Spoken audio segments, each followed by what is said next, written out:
A ideia de que a educação deve ser para todos parece óbvia, mas nem sempre foi assim. No início do século XX, estudar era um privilégio de poucos no Brasil. As escolas eram tradicionais, focadas na memorização, com pouca participação dos alunos. Além disso, grande parte da população nem sequer tinha acesso à educação básica. Durante a Primeira República, a educação era elitista e marcada pela exclusão social. As reformas educacionais eram fragmentadas, sem continuidade e sem um projeto nacional. O ensino primário era precário e os níveis mais altos atendiam principalmente às elites. Foi nesse contexto que surgiu um grupo de educadores influenciados pelas ideias da chamada Educação Nova, um movimento internacional que defendia uma educação mais moderna e centrada no aluno. Inspirados em pensadores como John Dewey, esses educadores acreditavam que a escola deveria formar cidadãos críticos e preparar os alunos para a sociedade e o trabalho. Em 1932, esses educadores publicaram o Manifesto dos Pioneiros da Educação Nova, um documento que propunha uma verdadeira reconstrução da educação brasileira. O manifesto foi redigido por Fernando de Azevedo e assinado por outros 25 intelectuais. Surgindo em um momento de reorganização política após a Revolução de 1930 e a chegada de Getúlio Vargas ao poder. Entre os principais nomes estavam Fernando de Azevedo, Anísio Teixeira e Lourenço Filho. Eles defendiam que a educação deveria ser um direito de todos e responsabilidade do Estado.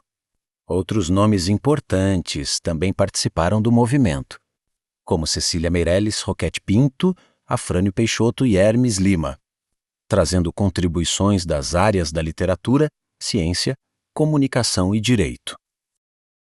O manifesto defendia uma escola pública, gratuita, obrigatória e laica, mas ia além disso, propunha uma educação ativa em que o aluno participa, questiona e constrói o conhecimento em vez de apenas decorar conteúdos. Os pioneiros também defendiam uma escola democrática, sem separação entre ricos e pobres, além da educação mista, com meninos e meninas estudando juntos. Outra proposta importante era a valorização da formação de professores e a criação de um sistema nacional de ensino organizado. Os pioneiros criticavam o modelo tradicional, que formava alunos passivos. Para eles, a escola precisava preparar cidadãos críticos, capazes de atuar na sociedade. A educação deveria desenvolver não apenas o intelecto, mas também aspectos físicos, morais e sociais dos estudantes, aproximando a escola da vida cotidiana. Mesmo enfrentando resistência na época, o manifesto influenciou profundamente as políticas educacionais no Brasil, ajudando a consolidar a ideia de educação como direito universal.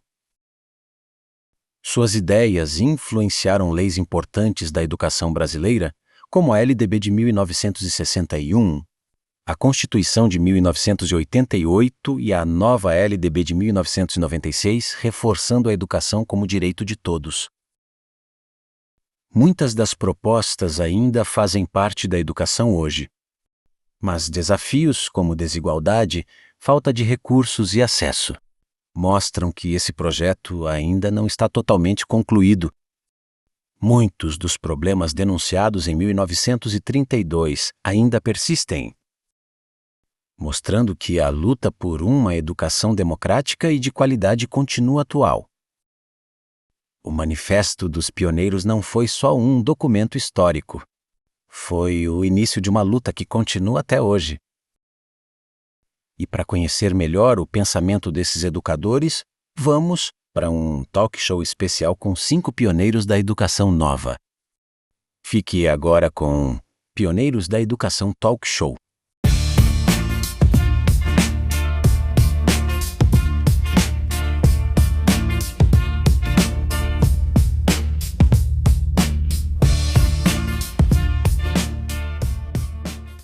Boa noite, No programa de hoje nós vamos abordar o assunto Escola Nova. E para essa conversa, recebemos grandes nomes da educação brasileira que pensaram numa escola mais justa, moderna e acessível. Com vocês, Edgar Roquette. Boa noite. Boa noite. Cecília Meirelles. Boa noite. Anísio Teixeira. Boa noite. Lourenço Filho. Boa noite. E Fernando de Azevedo.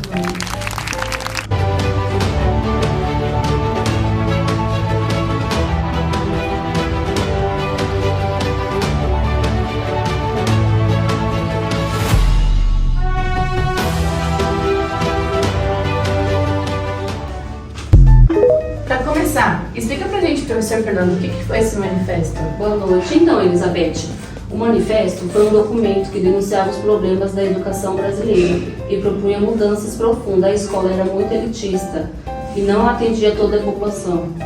E como era essa educação na prática, Lourenço? Então, Elizabeth, era tradicional, baseada na memorização, com alunos passivos e pouca relação com a realidade. Anísio, e vocês se basearam em qual teoria?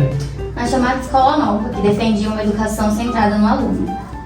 E quais eram os objetivos principais? Defendíamos uma educação gratuita, pública, obrigatória e laica. E também uma escola democrática, inclusiva e voltada para o desenvolvimento integral do aluno. Ô Anísio, como que o aluno aprende nessa visão?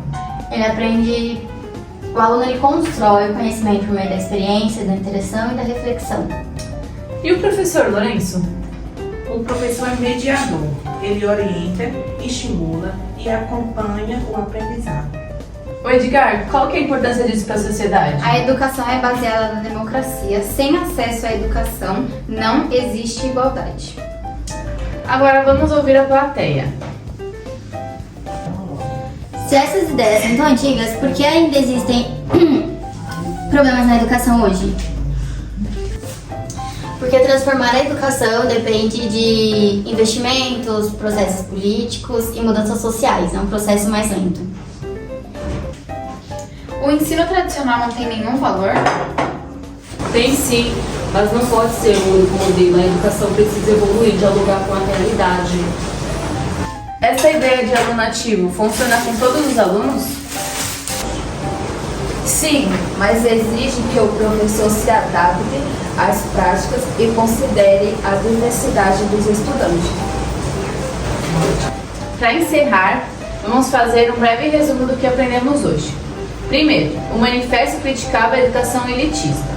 Segundo, propunha uma escola para todos. Terceiro, se baseava na escola nova. Quarto, defendia o aluno como protagonista. E por último, o professor como mediador. Mais do que um documento, o Manifesto dos Pioneiros foi um projeto de transformação social. Ele mostrou que a educação é um direito e uma ferramenta para construir uma sociedade mais justa. E a pergunta que fica é: será que já conseguimos colocar tudo isso em prática? Obrigada a todos pela audiência e obrigada a vocês por terem topado esse bate-papo comigo. Eu quero agradecer o convite.